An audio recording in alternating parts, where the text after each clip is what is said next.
Are you an average pitcher? Maybe you don't even realize that you're average. So just keep watching and I'll show you my top 5 reasons that you're not moving to the top of your league.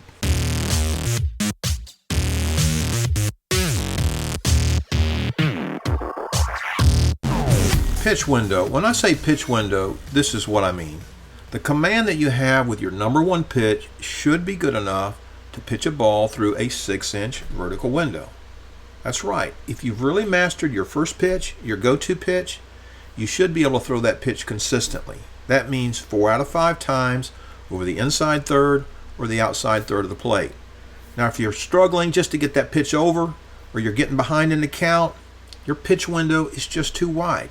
And this is something you need to fix before you go on to anything else before learning new pitches.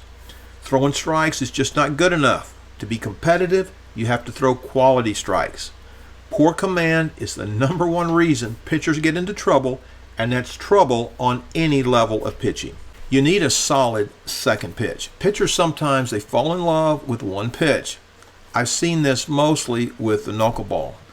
A lot of guys, especially on the higher levels, can throw a great knuckleball, and they throw it almost all the time.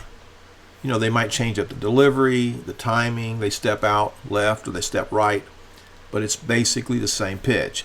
And as I've mentioned in previous videos, a good hitter will just wait for you to finish that pre-pitch show, and they start their clock after you release the ball.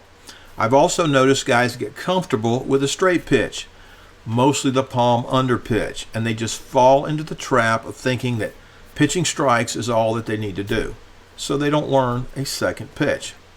Now, you can separate yourself from the average weeknight pitcher just by developing a solid second pitch.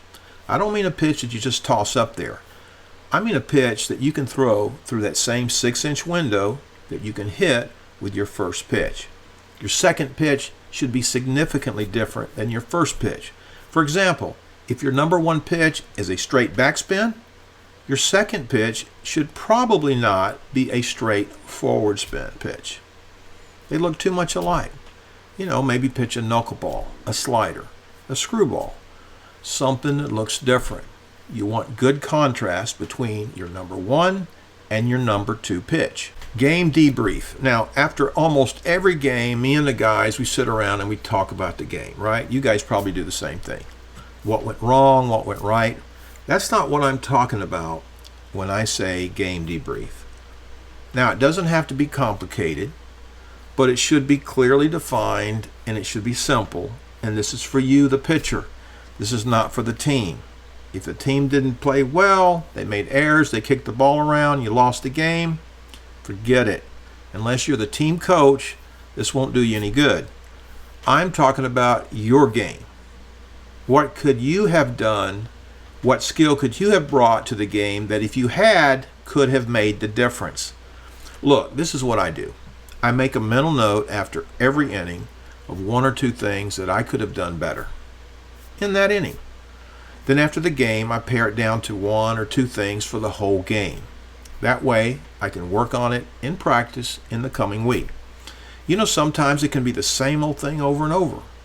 But if you get into the habit of debriefing every game, you'll notice that things will change. Those things you're working on will change. Those things you've been struggling with. And over time, that means you're getting better.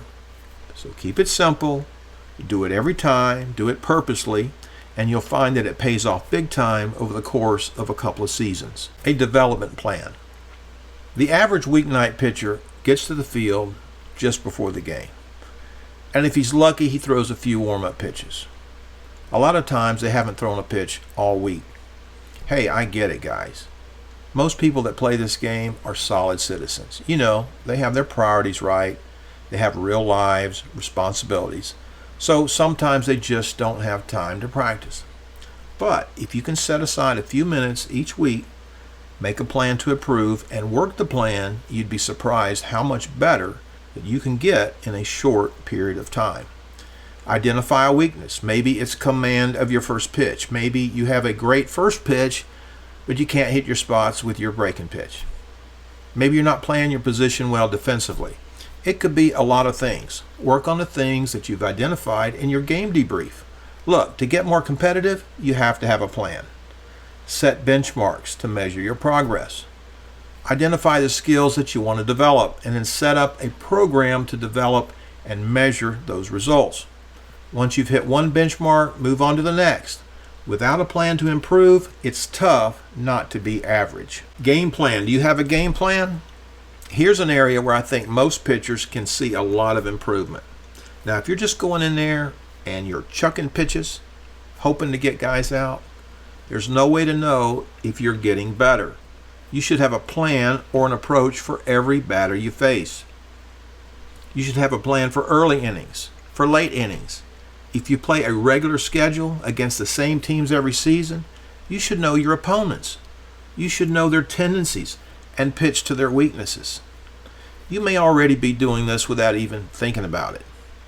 But if you're not, you should think about your approach. A specific plan for the team that you're playing tonight. And it has to be realistic. I'm not talking about holding your team to 3 runs or 3 and out every inning. What I am saying is this: plan to pitch to each batter in a way to maximize your team's chances of getting the out. This way, after the game, you'll be able to properly evaluate your performance. When you approach every game with a plan, you always know where you are as a pitcher after the game. Start pitching with a plan and you won't be an average pitcher.